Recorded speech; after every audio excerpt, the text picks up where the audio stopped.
சரி இன்னைக்கு அதுதான் கொடுத்துருக்கோம். டெய்லி மாசம் மாசம் பிராக்டிஸ் எப்படி நாங்க ஸ்விம்மிங் மாதிரியே இருக்கும்டா. ஃப்ரீயா பண்றியா?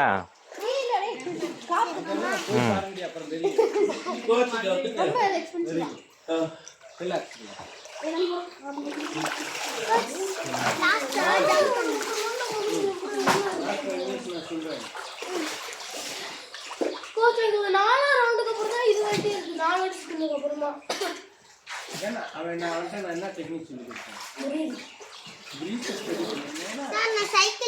ரெக்கார்ட் பண்ண 100 ரவுண்டு 100 ரவுண்ட் அடிச்சா அப்ப அவன் எவ்வளவு ஸ்டடி பிரீத் ஸ்டடி பண்ணிருக்கான். கோச் பிரீத் பண்ண லங்ஸ் வந்து கொஞ்சம் டயர்ட் ஆகுது. கால் வந்து டயர்ட் ஆகுது.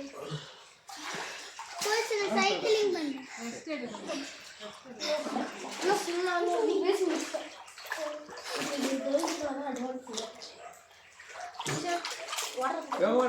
சார் போதும் 3 மினிட் வா மேல குளிக்க போலாம்.